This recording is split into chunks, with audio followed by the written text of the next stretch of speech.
Everyone, good morning সবাইকে। সবাই কেমন আছো? আশা করি তোমরা সবাই খুব খুব ভালো আছো। আমিও ভালো আছি। আজ শনিবার, এখন বাজে সকাল 7টা। এই কিছুক্ষণ আগেই আমি ঘুম থেকে উঠলাম। উঠে একটু গান শুনছিলাম, ঠাকুরের গান শুনছিলাম। চলো এখন উঠে ফ্রেশ হই। আজকে একটা ভাইয়ের অন্নপ্রাশন আছে, সেখানেই যাব। তোমাদের সাথেও সেটা শেয়ার করব। তো এখনও আমার ড্রেস সিলেক্ট হয়নি, কি পরে যাব না যাব। আর এখন আমি অনেকটাই ওয়েট গেইন করেছি, তো সেই জন্য একটু ড্রেসগুলোতে এখন সমস্যা হচ্ছে। ওয়েট লস করার চেষ্টা করছি, কিন্তু অনেকটা পরিমাণ ওয়েট বেড়ে যাওয়ার পর কমানোটা একটু চাপ হয়। চলো দেখা যাক হবে। তো চলো, আজ আমি সারাদিন সব বাড়িতে কী খাই, কীভাবে আমার খাওয়ারটাও মেনটেন করছি সেটাও তোমাদের দেখাবো। যেহেতু একটা অনুষ্ঠান বাড়িতে যাব, তো সেখানে তো একটু ভারী খাওয়ার হবেই, তো বাড়িতে খাওয়ারটা মেনটেন করতে হবে। চলো এখন ড্রেস সিলেক্ট করি। এখন নেল পালিশ করতে হবে। এই হাতে একটা নেল পালিশ আছে, বাট এই নেল পালিশটা ভালো লাগছে না, তো নেল পালিশটা চেঞ্জ করব। ফ্রেশ হব, বেরোবো বাড়ি থেকে সকালবেলা 10:30 11টার মধ্যে। তো টাইম দেওয়া আছে, তার মধ্যে আমাকে বাড়ির সমস্ত কিছু নিজের টুকিটাকি কাজগুলো কমপ্লিট করে ড্রেস রেডি করে তারপর বেরোতে হবে। চলো তোমরা ব্লগটা শেষ পর্যন্ত দেখতে থাকো। আমি ফ্রেশ হয়ে গেছি। মা এই যে কালমেঘ পাতার জল খেতে দিল। খেতে একটু তিতা লাগে, কারা কারা এটা খেয়েছো কমেন্ট করে জানিও। আমার খেতে খুব একটা খারাপ লাগে না। চলো এখন এটা খেয়ে নিই, তারপর বাড়ির কিছু কাজ আছে সেটা করতে হবে।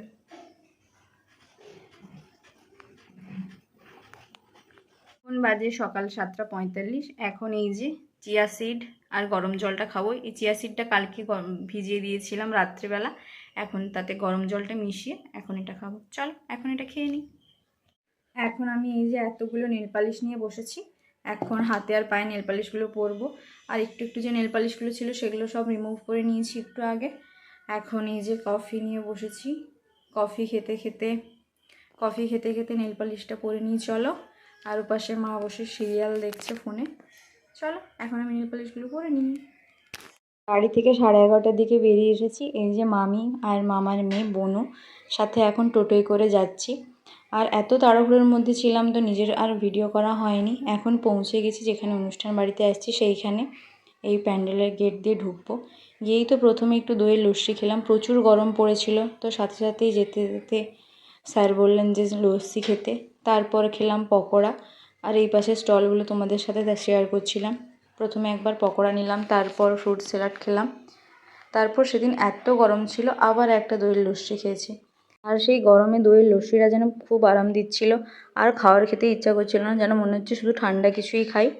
তারপর ওখানে একটু বসে বসে ছোটো ছোটো ছেলেরা নাচছিল, সেগুলো দেখছিলাম। তারপরে গোপাল ভাঁড় ছিল, গোপাল ভাঁড়ের স্ত্রী ছিল, তারা একটু হাসি মজা করছিল, সেগুলো দেখছিলাম। আর আমার বোনও তো খুব ভয় পেয়ে গেছিলো। প্রথমে বুঝতে পারেনি এর মধ্যে মানুষ আছে, সে তো প্রচুর ভয়ে কাঁদছে। আর ওখানে যত ছোটো ছোটো ছেলেরা ছিল তারাও তো ভয়ে খুব কান্নাকাটি করছিল। এই অন্নপ্রাশন বাড়িটা ছিল আমার মামার স্কুলের একজন স্যারের মেয়ের অন্নপ্রাশন। সেখানেই গেছিলাম, মামা যেতে পারেনি, তো মামা সেই জন্য বলেছিল আমাকে যেতে। আমার আর ভাইয়ের যাওয়ার কথা ছিল, ভাই বলতে মামার ছেলের, কিন্তু ভাইয়ের হঠাৎ করেই সকালবেলা জ্বর হয়ে, সেই জন্য মামিমা আর আমি আর বোনও গেলাম। আর এখানে এখন ফটোশ্যুট চলছে। আর আমরা যখন গিফট দিয়েছিলাম তখন আমার ভিডিও করতে মনে ছিল না, তো ভিডিও করাও হয়নি।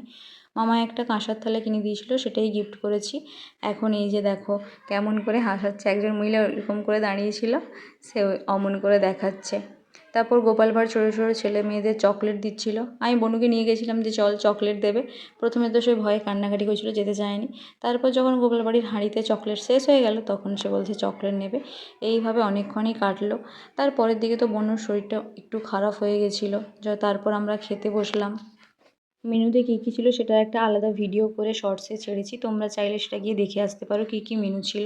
আর এখানে মেনু কার্ডটা খুব কিউট ছিল, একটা হাত পাখা দিয়েছিল গরমে, আর তাতেই মেনুগুলো লেখা ছিল। আমার তো এটা বেশ দেখে ভালো লাগলো, প্রত্যেকে সবাইকে আলাদা আলাদা করে একটা করে হাত পাখা দিচ্ছিল।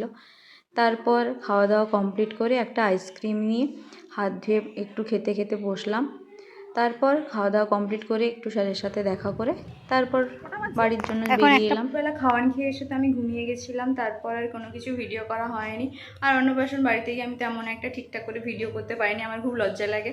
আর যাওয়ার সময়ও অতটাও সময় ছিল না, টাইম ছিল 10:45 বেরোনোর কথা, সেখান থেকে বেরোতে বেরোতে আমাদের 11:30 বেজে গেছিলো। তো সেই মুহূর্তে এত তাড়াহুড়ো ছিল, অত ভালো করে ভিডিও করতে পারিনি। এই কিছুক্ষণ আগে ঘুম থেকে উঠলাম, উঠে একটু ফোন দেখছিলাম। আর আজকে তো বাইরে প্রচুর ঝড় বৃষ্টি হচ্ছে, ওয়েদারটা ঠান্ডা ঠান্ডা ভালো, কারেন্ট নেই। আর আমি সকালবেলায় চিয়া সিডটা ভিজিয়ে দিয়ে গেছিলাম, এখন এই চিয়া সিডের জলটাই খাবো। চলো এখন একটু মায়ের সাথে বসে বসে একটু গল্প করি, ফোন দেখি। শনিবার আজ আমাদের এখানে হাট বসে। বাবাই কিছুক্ষণ আগেই সবজি বাজারগুলো করে আনলো। সাথে এই যে একটা ছোট্ট এঁচড় এনেছে আর এত সবজি এনেছে। আর হাট থেকেই 4টা চপও কিনে এনেছে, সন্ধ্যাবেলা মুড়ি খাওয়া হবে। এই যে লঙ্কা, পাশে বেগুন, পাশে এঁচড়, পাশে টমেটো, এই যে আর এনেছে গাজর। এঁচড়টা দেখো কত ছোট।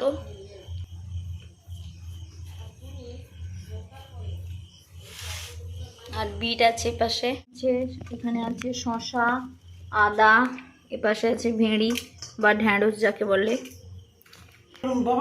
আমাদের এখানে 25 টাকায় 1 কিলো টমেটো আর 20 টাকায় 1 কিলো পটল।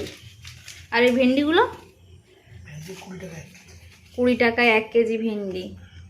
আর এই হিঁচড়টা নিয়েছে 30 টাকা। শসা 25 টাকা কেজি। তোমাদের ওখানে সবজির দাম কেমন কমেন্ট করে জানিও। রাত্রে আমি শুধু এই একটা চপ খাবো, আর কিছুই খাবো না। চলো এটা খেয়ে নিই এখন।